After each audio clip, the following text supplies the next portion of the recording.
Hello and welcome back to another episode of a Cozy Christmas podcast.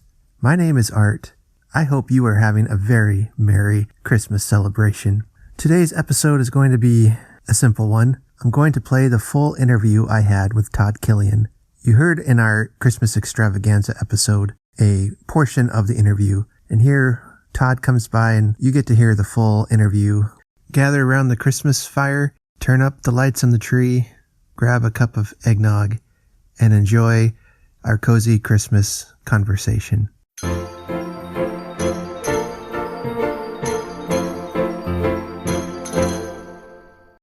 We've got a special guest with us today.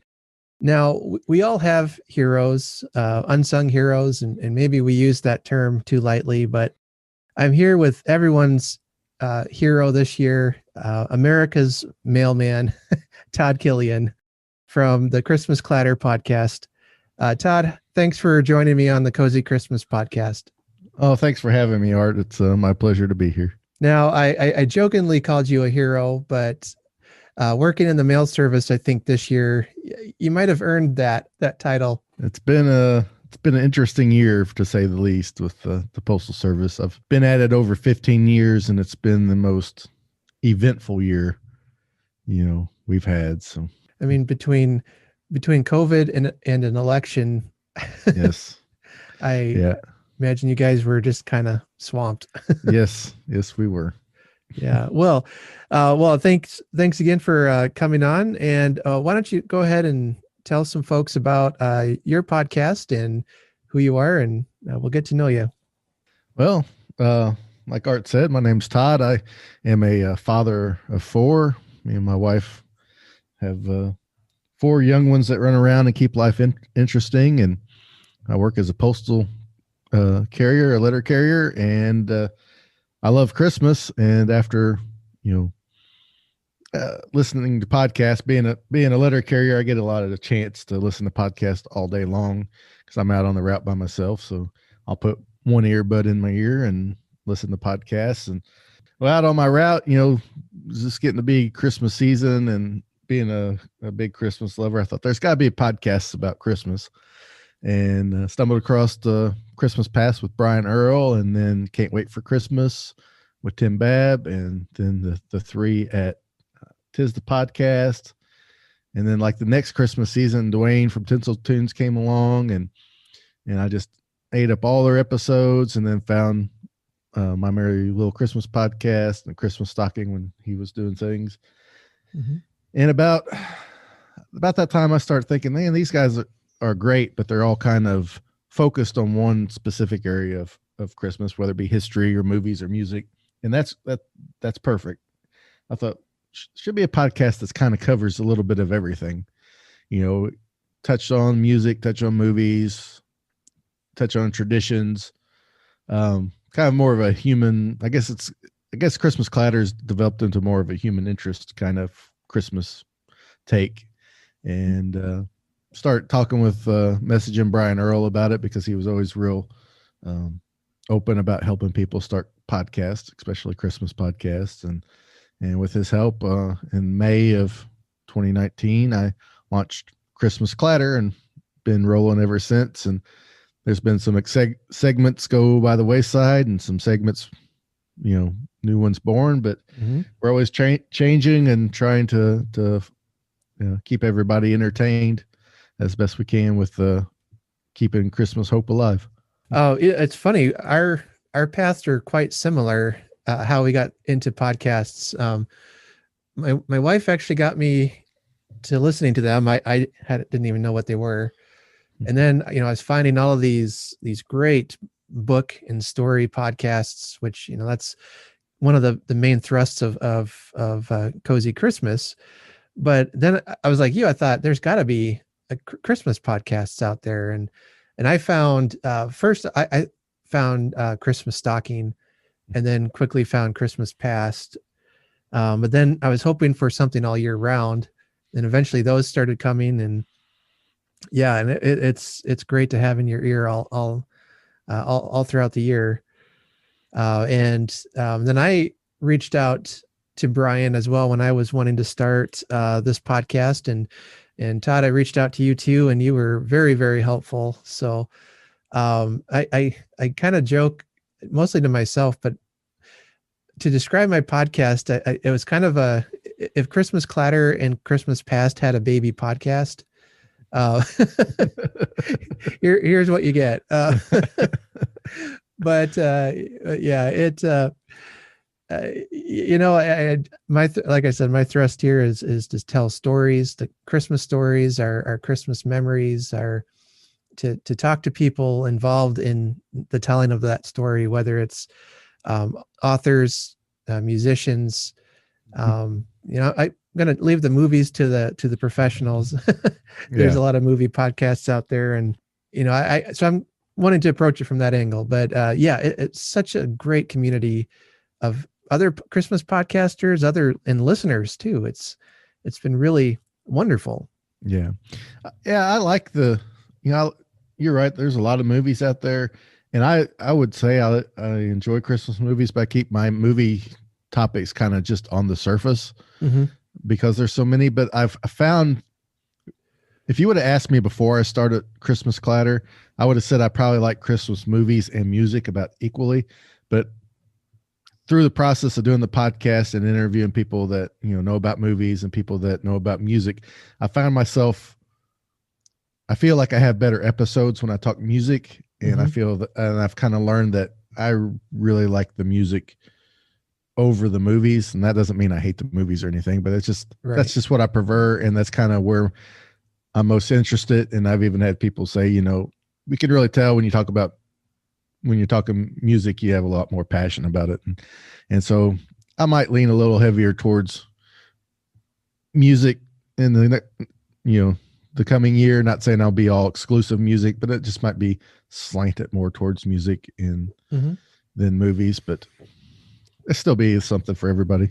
Oh yeah. Yeah. And I know you and I we're not disparaging any of the movie podcasts out there. We love them so much. Yeah. Some of my best friends, some people that just became podcast buddies, and some, how it is, some best friends we have around are all on the movies, and they're great people, and that's their thing, and and they do it better than I could, so I'll just let them have it. So that's right. Yeah, it's one of those things where you want to try to fill a gap in. I've laughed on before about this and joked on my show is that I'm a terrible movie reviewer because I love it all. Yeah. Well, see, I'm that way too. I start doing album reviews this year, and there were a few albums I planned on reviewing. I even put up on social media, I'm going to review these. And then I listened and I start to type the review, and I wasn't that fond of them. I'm like, I'm not even that fond, but it's like, I don't want all my reviews to be like good. And then everybody think, well, you only review, you only say good things about things, when the fact is I only review stuff I really enjoy. Yeah. So if you don't get a review, that's bad news. So I'm gonna have to either get over that and be able to to put out I don't want to say negative review, but say, hey, this wasn't for me, but maybe you'll enjoy it, kind of thing. I think that's really the best way to put it. I don't like to be confrontational at all, but to say, rather than I don't like this, to say it wasn't for me. Yeah. I've had a few musicians and stuff contact me and want to be on the podcast, and so I'll listen to their music, and I'm like, ooh, I really don't like that that style, but I know somebody does. And unfortunately, I didn't end up having them on. Usually if they're on the podcast, I honestly really like it, but that might be, I was kind of crunched for scheduling this year. So next year I might change that up a bit and, share those things that aren't necessarily for me, but might be. Yeah, I understand that. I've had a few people contact me, and their stuff, I wasn't crazy about, but I could tell it was really well done. Yeah. And so people that do like it would really like it. And that makes it easier for me to get excited, because it's like, okay, this, I won't come on the podcast and say this wasn't for me, but I could tell it's really well done. But if it's not well done and it's not for me, that's kind of the, that's kind of the two checks that I'll, I'll go Right. with. And, this year's been really crazy because I've had so many people reach out, and still here we are 2 weeks before Christmas Eve, and I still having people like trying to get on the podcast, and it's like, guys, it's way too late. I'm done with my recordings for the most part. I have a little editing to finish, and then I'm scheduling everything, and I'm gonna be with the family for Christmas. I've worked this out, so I have a few weeks without the recording the podcast or doing the editing, which I love to do, but it is time consuming. And as we get closer to the holidays, I don't need to be sitting in front of my computer screen. I need to be at the kitchen table, working puzzles and playing Legos and all that fun stuff. So Yeah. I had someone email me just yesterday. I didn't.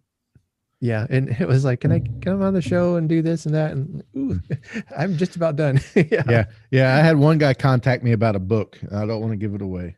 And I really, really want to talk to him really bad. And his subject matter was fantastic and something I never heard before. But it's like, I didn't have it in my scheduling to give him the time I thought he would need to really unpack it. And I said, I'm sorry, but I'm not going to just interview you for 10 minutes and be done. It's just too heavy of a topic.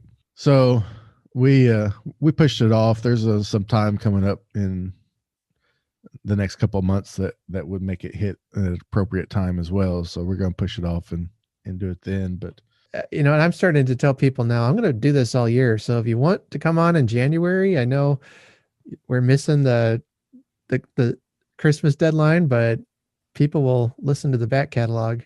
Yeah. Well, I've noticed that too. It's like I've put out twice a month all year, or maybe January, February last year I did one.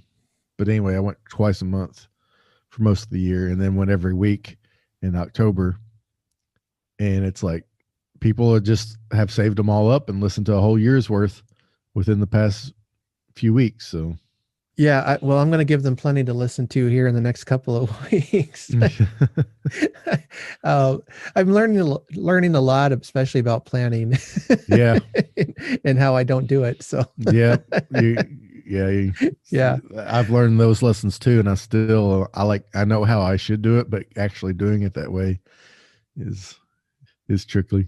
Yeah. I mean, there's just so many, there's a lot of good Christmas content out there, and I get excited about it. I'm like, oh, I'd love to promote you, or I'd love to talk about you and all this. So, well, specifically, I wanted to have you on today to talk a bit about the post office. Okay.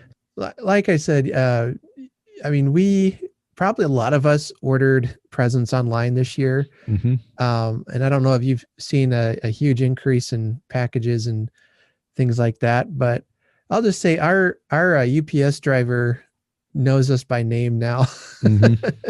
We've been ordering so many things online. So how's work been with just all this craziness? The past 3 or 4 Christmases, usually we'll start working at the Postal Service in 2005, and everything was real cyclical, big spike of volume around Christmas, and then it tapers off a little bit till we're through tax season. Tax season generates lots of mail.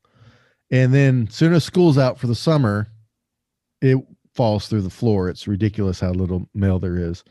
And then soon as Labor Day hits, it starts to slow, and school starts, slowly picks up. And then once we're into the end of October, it spikes again for the holiday season. And it followed that trend without a fault till about 3 or 4 years ago. And then Amazon really, really took off. And so what happens now, and what's been happening with the Postal Service, is we have that spike at Christmas, but it never goes down. and it just kind of stays. I mean, there's ups and downs through the year, but it's a general steady line of the same volume. And then it spikes a little higher for the next Christmas and stays at that level, because people just get used to ordering everything. And then this year with the COVID, we went up for last Christmas and then it stayed on that level. But as soon as March, April hit, it went up. We were having more parcels through the summer than we did at Christmas the year before. And it hasn't slacked off any. And then with COVID, really, I don't think it's affected the carriers as much because we're not around people as much, that work at the postal service. You get a few hours in the morning, but you're kind of at your own little cubicle area. We call it a case, and getting your mail ready for the day. But it's really affected the people that work in the processing centers. And they were kind of short staffed anyway because of consolidation of processing and different things like that. So it's really made a backlog in processing centers, which has really slowed things down. And so it's been an interesting year. And then you had all the election hubbub about mail-in ballots and the new postmaster general wanting to do the things he wanted to do. I can't really say positive. I can't really say positive or negative things, but the things he wanted to do, it was what it was, but it didn't seem to help very much. And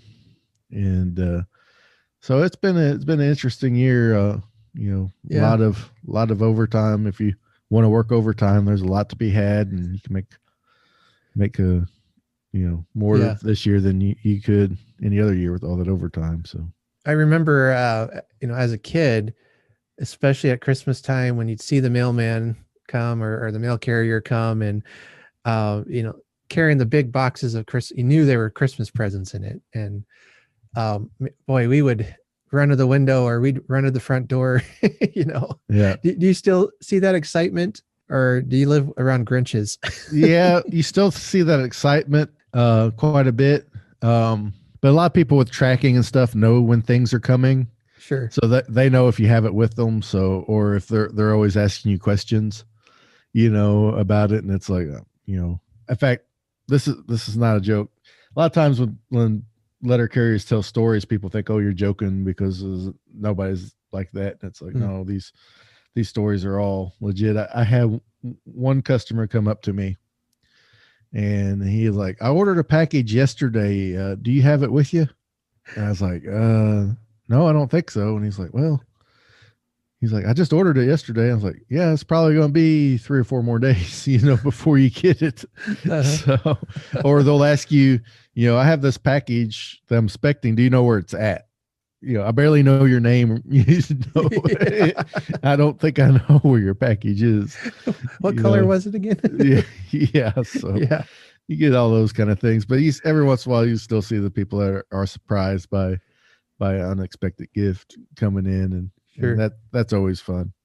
Now, some might have a lot of questions about, letters to Santa Claus, and I'm sure you see quite a few of those come through, perhaps. Yeah, I have other times. My route I have now is a lot of elderly and a lot of businesses, so I don't see them as much as I used to. Other routes I've been on, but I have had them. And unfortunately, my area doesn't have a real big volunteer system for answering those letters. But being a Christmas loving letter carrier, I had a special way to get them to Santa and made sure that they got answers back. And then I always say that Santa always put those letters that the kids wrote in envelopes and got them back to the parents in late January, so they could hold on to them. So. Yeah. Oh, that's awesome. Yeah. I don't think I ever wrote a letter to Santa, which is terrible. But I would write letters to my grandma and grandpa in St. Louis. We kind of laughed and called them the St. Louis Santa. And then sometimes we'd get a present and it would say from the St. Louis Santa Claus. My grandpa would play Santa Claus. He would go to their friends owned a bookstore, so he'd play Santa for the bookstore. He'd go to some schools and be Santa. So he had the beard and the physique for it too. So Oh, nice. I'm Nice. hoping to follow in his footsteps here. But yeah, when he passed away, and my grandma had already passed away. It was, I think, in 2012. We were helping clean out the house, and he had saved in his desk all the letters we wrote to them throughout the years. So I have, all these Christmas letters and birthday letters and things I would write them, and he had them saved. Each grandkid had a little cubby hole on his desk, and he'd put the letters in there. So that's great. Yeah, I'm glad they can get back. Your letters or Santa's letters got back to the parents. Those are things that will mean something. Yeah. Someday. Yeah. At our house, we have this little metal mailbox, and it's designed to kind of look like a gingerbread house mailbox kind of thing. Mm-hmm. Like a drop box, not a mailbox in your house, but like one of the blue drop boxes you'd see in front of a store or something. And our two youngest drop letters in there to Santa, because I told them that's a special way to get them to Santa, and they disappear and get replies back. So. Oh, that's neat. Well, I guess working for the post office has its perks, huh? Yeah. You get a direct magical mailbox to Santa when you work for them. They issue you that after your 90 days is up. So that sounds good. I might have to get a job. I need to talk to Santa. So yeah, that's awesome. Let's see. Now you're down in southern Missouri. Is that right? Southeast corner of Missouri. The town I'm in is Scott City. It's a tiny town, about 4,200 people. The closest we'd call big city is Cape Girardeau. It's only about 40,000 people or so, but we are right on the Mississippi River, halfway between St. Louis and Memphis. Okay. And it's about 150 miles south of St. Louis. What kind of weather do you guys get down there? Because we might be your way over Christmas break. So. Well, it really depends on which way the wind's blowing. Okay. I tell people where we live at, we are too far north for a mild winter and too far south for a mild summer. Okay. I've had Christmases where it's been like 20 degrees and snow on the ground. And I've had Christmases where it's been pushing 70 degrees. We just never know. Like today, it's sunny and 62. Okay. You know, so it's pretty nice. Yeah. And, but here a few weeks ago, we topped out at like 29 degrees. Yeah. So it's hard to say. Yeah. Yeah. That actually sounds a lot like our area. Yeah. We're technically southern Iowa, I guess, but boy, it just feels like it's warmer than I remember the Midwest should be.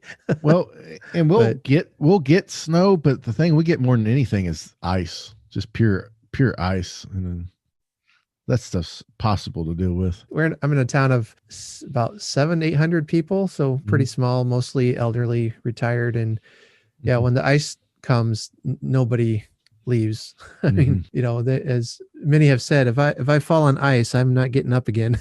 Yeah. Just leave me down. It's ridiculous. I'll take the snow any day over the ice. At least snow, you can move it. So now you have a family. How many kids did you say you had? We have 4 kids. 4 kids. Okay. Yeah. 17, 16, 12, and 8. Nice. Yeah. I've got, my oldest is turning 18 this week. So yeah, I'm trying not to be an emotional wreck. Failing. Our 3 oldest will have their birthdays in March and April, so sure, they're not long at those ages. So yeah, he's looking at colleges and all this, and it's like I'm not ready for that yet. Yeah, I understand that. I think my oldest one, she's talking about going to like be an EMT or something like that, and then my oldest son, who's a junior, he's going to be an auto mechanic of some kind. He hasn't decided if he wants to be a diesel mechanic, auto mechanic, high performance mechanic. I don't know. He just likes it all so much, and he's really good at it already. And so he's just trying to figure that out. Yeah. Those trade jobs can pay pretty well, I've heard. Yeah. So yeah. Good for him. Yeah.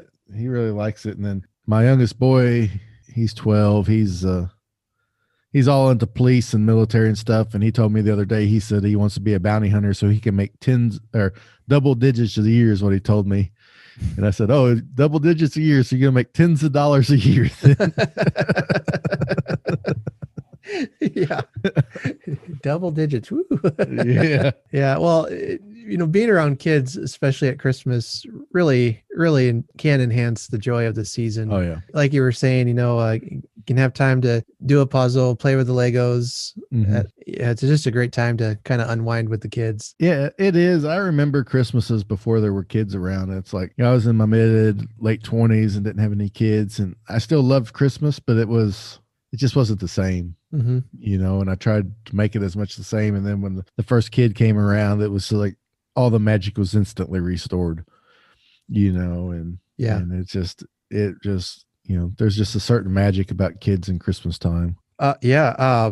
When we were first married, just my wife and I was still pretty excited about Christmas because I think I've had a Christmas podcaster inside of me all this time. Yeah. But we were kind of joking about how it's just the two of us and we didn't have any kids. And I don't think we had any family.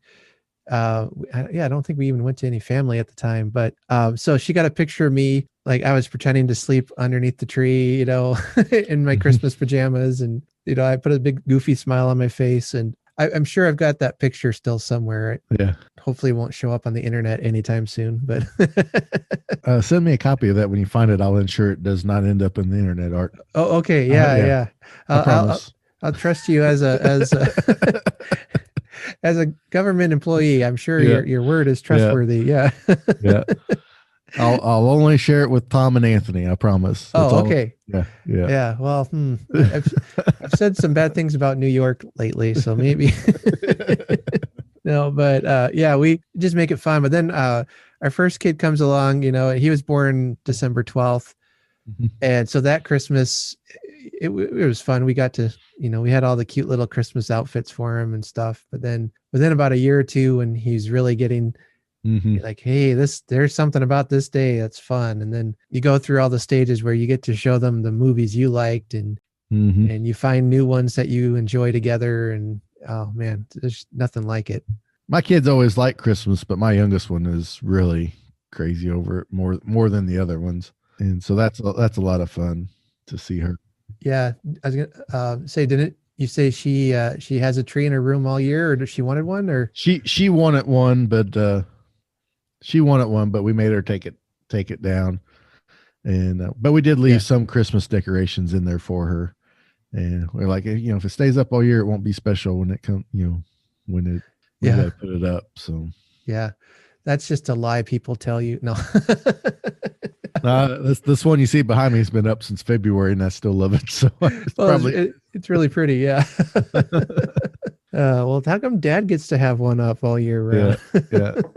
I tell him it's for my podcast. I have to have it up for my podcast. So. Right.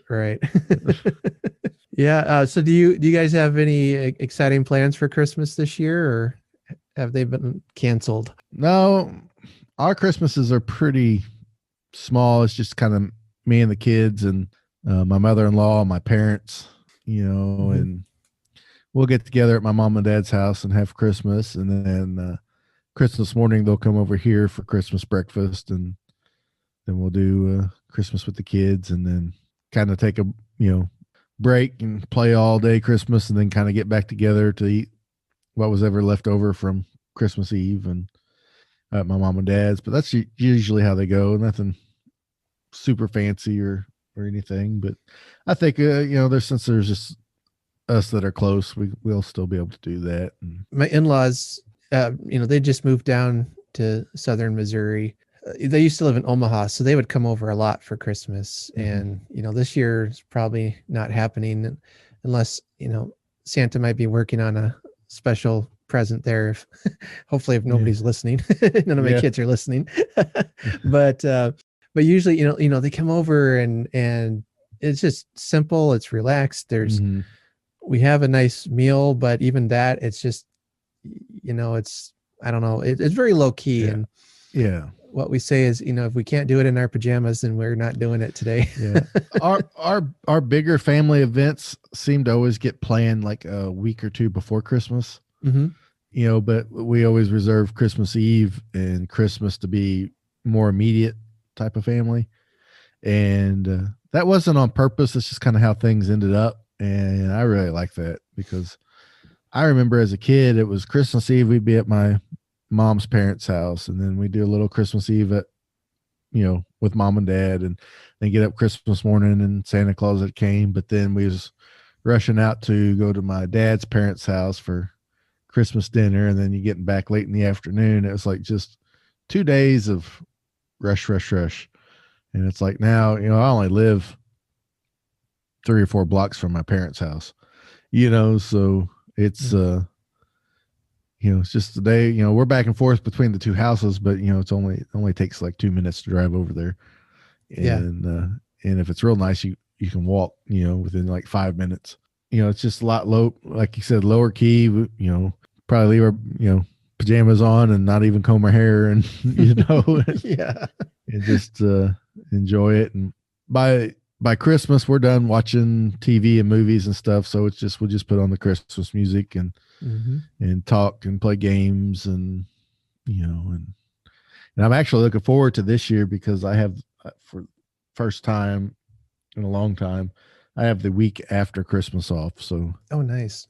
So I'll get to just kind of decompress and enjoy that week. I always really love that week between Christmas and New Year's for some reason. I know Christmas is technically over, but for some reason I just always enjoyed that week.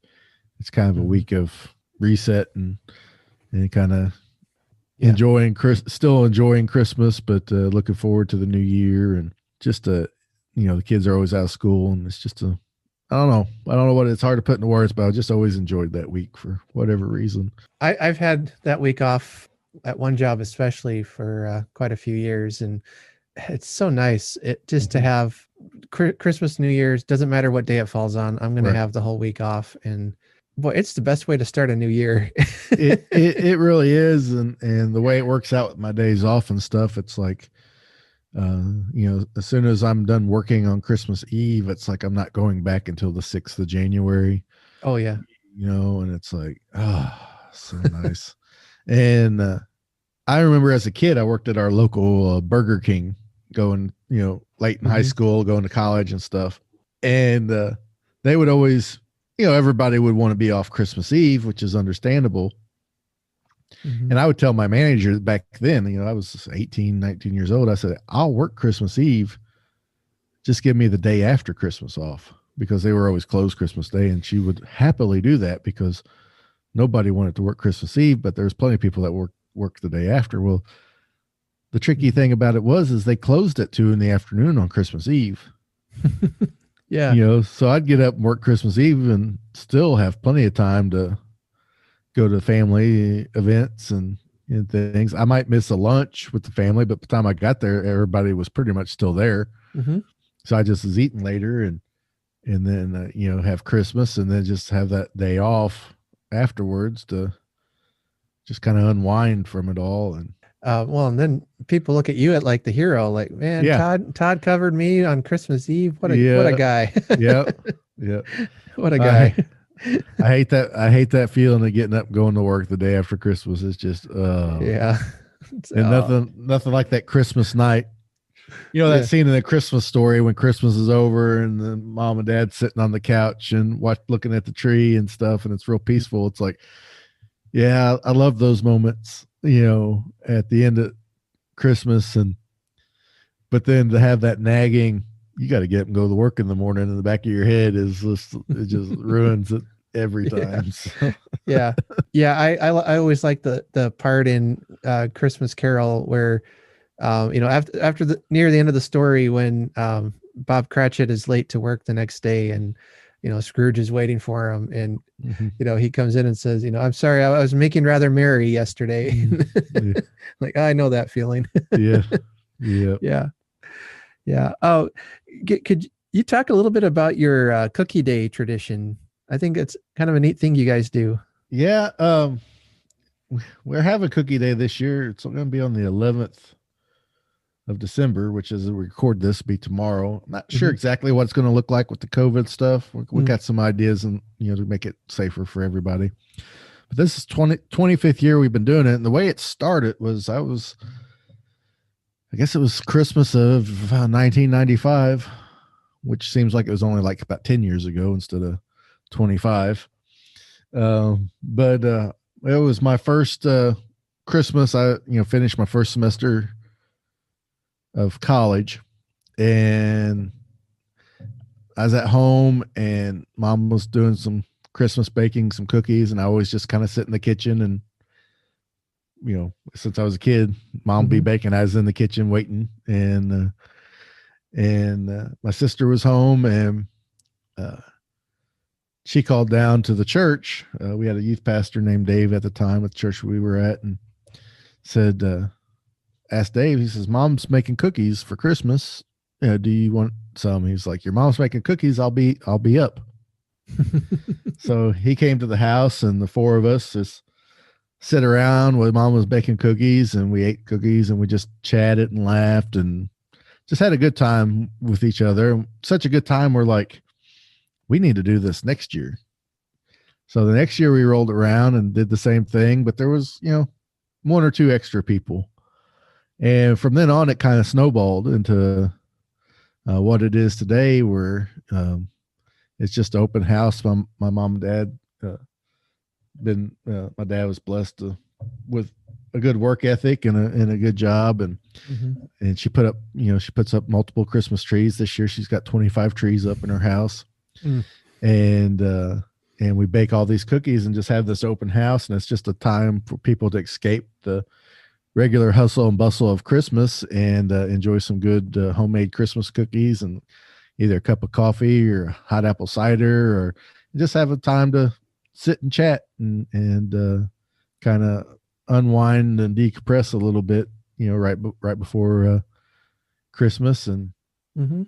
now, used to be, it was just a few different kinds of cookies, and we've exploded that. This year there's going to be 26 different kinds of cookies, and there's usually about 5,000 individual cookies total, that get baked. So Wow. yeah, So tomorrow, huh? I think I can just make it here. you can make it. You can make it for sure. If Yeah. you know, Uh, and but you'll no. definitely have to cut. You'll definitely have to make it down for one. It's a good time, and I'm not sure how it's going to look this year. Like I said, we're thinking of some different ways to do things, and get everybody some cookies, but keep the people as safe as possible. At Cookie Day, we usually see about 150 people come through, but that's within like a 9 or 10 hour period. Mm, So let's sure. say if it's 10 hours, it's about 15 people per hour. I mean, it's not that consistent, but mom and dad's place is big enough we can separate everybody out, and we're probably just going to have to limit how many come through at a time. And we're going to usually the cookies are out on platters. You just kind of grab what you want, but this year I think we'll be serving them Mm-hmm. instead, and just making sure everybody's staying away, and we don't want to turn anybody away, but we'll be asking people if they've been sick or anything, and have to rely on that. And Yeah. Well, it's obviously important to keep yeah, people right. safe. And Yeah. we're making deliveries to there's some elderly people I like to come, but we told them to stay home, and we'll be delivering them cookies in Okay. the morning. I know they'll Yeah. miss out on hanging out with everybody, but it's not worth Yeah. it, Yeah.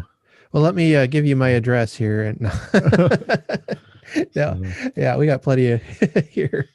yeah. Um, no, so your mom has 25 trees. Uh-huh. I mean, how many do you have up now? Has she outpaced you? Oh yeah, she's always outpaced me. She's got more room than me. I think guess we have 10 up this year. That's what we Oh, have. wow. That's counting the one behind me that stays up. So, Sure. Yeah. Well, each of the kids have one in their room. We mhm. have one in our room. There's one in the dining room, a small one in the kitchen, then our big tree in the living room, and then Mm. there's one in our entryway this year that's a new one. So Yeah, we have just the one, and I've joke. I feel like I'm an inferior Christmas podcaster. I've only got the one, but we don't really have room for much more than that. So, Right. Well, see, I used to be of this mindset that it's like I would put the biggest tree I could in that spot, yeah. even if it like took up way too much room. And then this year I realized the value of having a tree that fits that spot, like a pencil tree or something. It's like I can have more trees and they take up less room, and there doesn't take near as many ornaments to get them decorated really nice, and so it's like, sticking up these little, they're not little trees, like tiny ones, but Yeah. they're not the big full monster one like in our living room. So Yeah, we have in our living room, we have a big tree, and it's I think it's about 7 foot tall and really full. And my wife got it off of Craigslist back 10 years ago, maybe.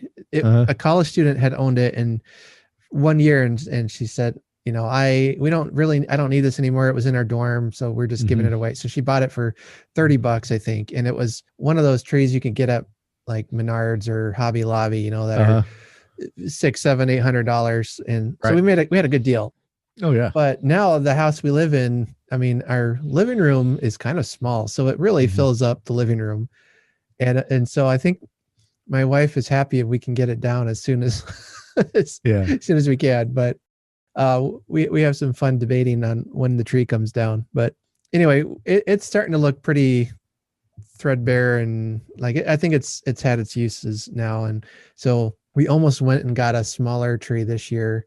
But we thought, well, let's try to make it last at least one more year. Yeah. Grab one of those trees the day after Christmas that's on sale. That's the way to go. Yeah, we got a new tree for our living room this year. It's not as big as our old tree, but our old tree was so tall we couldn't really get a topper on it that we liked because it was too close to the ceiling. So we bought one that fit the living room a little bit better. It's still a bigger tree, but it was kind of nice to get it so full of ornaments, and using less ornaments instead of like putting up ornaments that we didn't really like anymore or cared about anymore, and just to have all the bare spots covered. Right. So yeah, when we first got married, we had a cheap Walmart tree, and it said it was 6 foot, but like the 1 foot of it was the bottom and the other foot was the top strand. That one branch that sticks straight up. I know what you're talking about. So it was like a 4-foot tree on 2 green sticks. I know exactly what you're talking about. That's hilarious. We made it work though, and we actually have one ornament we hang up. It's actually a keychain of Bugs Bunny.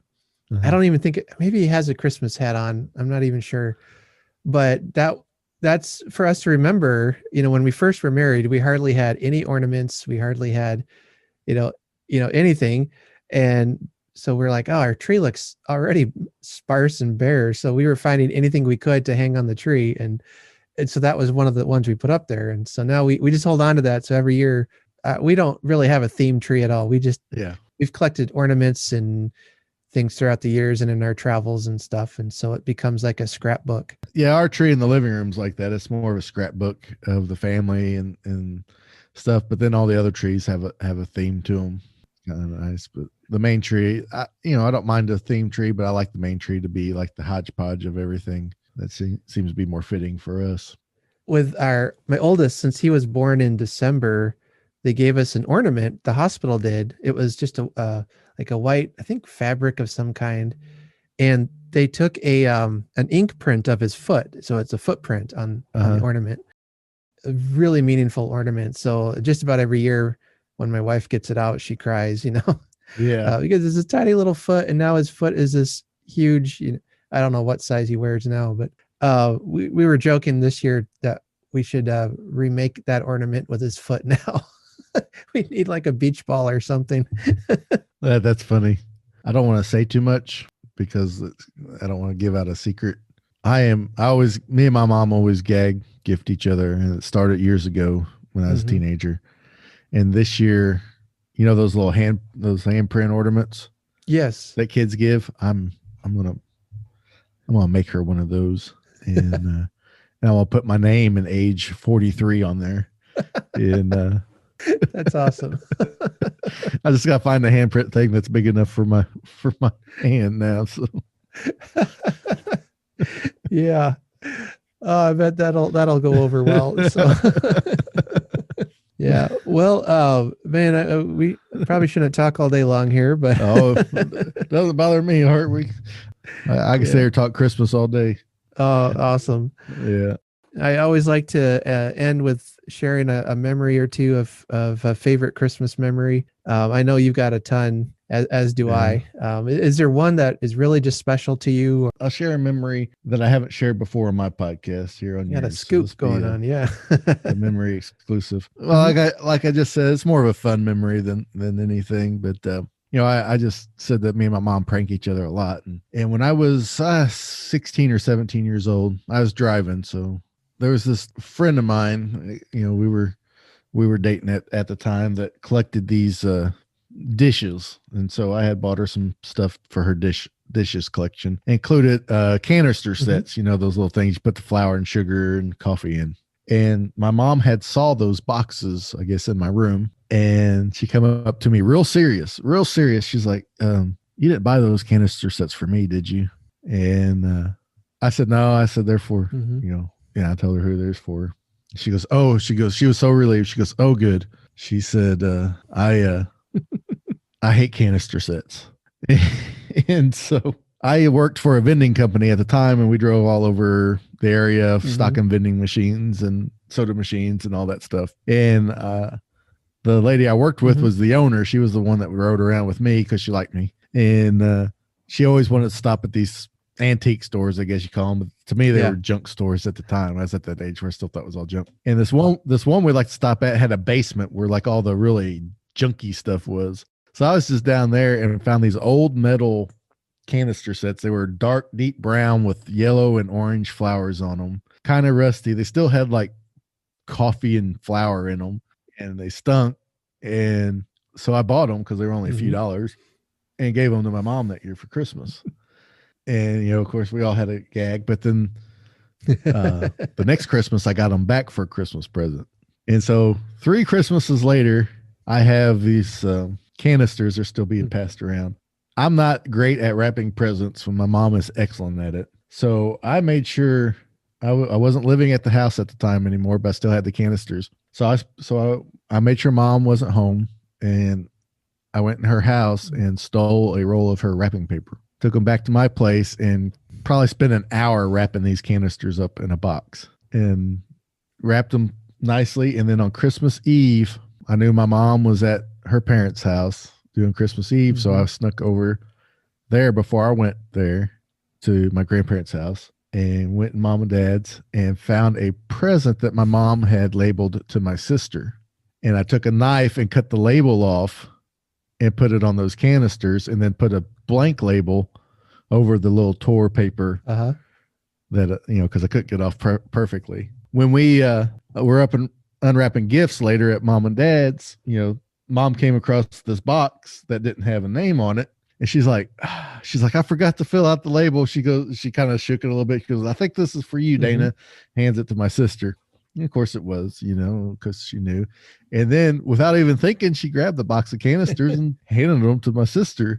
And my sister unwrapped them. And so ensued the debate of who, my mom couldn't convince my sister that she didn't give her the canisters. And my mom swore she knew nothing about it the whole time. And I was just sitting there playing both sides, in the evening. So that tends to be how it is around our house sometimes. But we play that long game like that sometimes. But it was great because I sat there, rallying my sister up about it. I can't believe mom, not in a minute she did it. It's her tag on, on their handwriting and all this stuff. And mom's like, I had nothing to do with it, swearing. That's awesome. Yeah. My wife and her sister and her mom, they had this prank where they would give each other a rubber rat, not at Christmas, just throughout the year. It would appear in, in their lunchbox at school or in the in the fridge or whatever. And I guess then one year, I think it was her sister, her mom put it in her thermos for school, and she opened it up to drink, and there's this rat staring at her, and she'd completely forgot. I'm sure I'm getting the story wrong now, but anyway, she starts crying, like, because it startled her, and she starts crying, and her teacher was like trying to figure out what was wrong. And she's like, my mom put this rubber rat in my drink, and the teacher's thinking that this mom is probably the worst mother on planet Earth. And not realizing the family joke, but yeah. Oh man. Yeah. Usually when my siblings and I funny. play jokes on each other, something blew up. So yeah, I can't talk about those, but no. There is one kind of a fun story. My sister, when she was real little, wanted to give us, her brothers, a present, and she was maybe 4 or 5 and didn't really have a lot. And it just really meant, the word, I just really want to give something to my brothers. So she got, she had a couple little pennies, and she wrapped up a penny in just a tiny little Christmas present. And I think put it in my stocking. And so Christmas morning, I'm 7 or 8 years old, and I unwrap everything and find this penny and unwrap it. And I'm like, what is this? Who gave me a penny? This is dumb.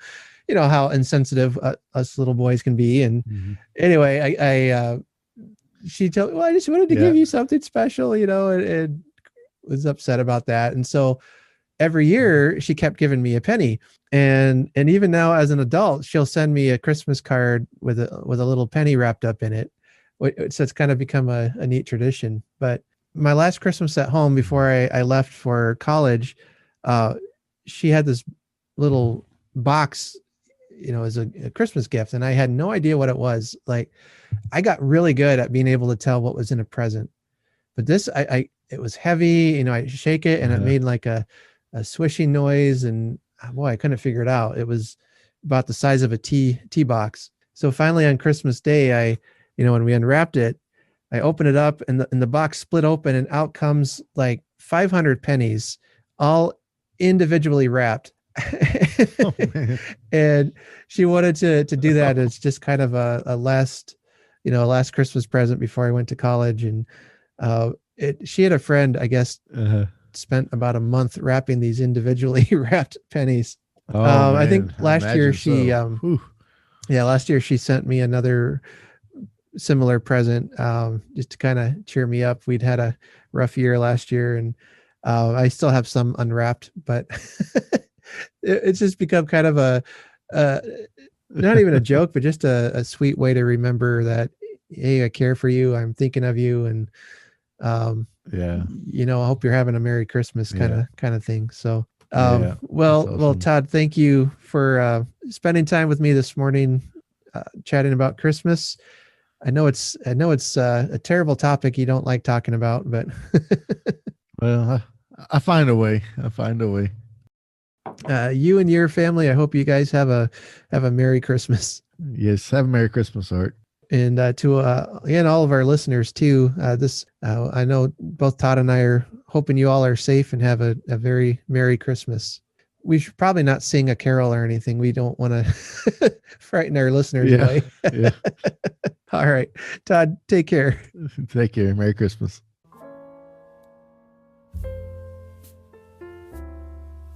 It was so fun to talk to Todd today. Again, I know Todd is having a wonderful time this week with his family. I hope you all are finding ways to continue the celebration of Christmas throughout this week. Stay tuned for another episode coming sometime around the first of the year. I'm on vacation with my family right now, so I'm wanting to get a few more episodes out before January 6th.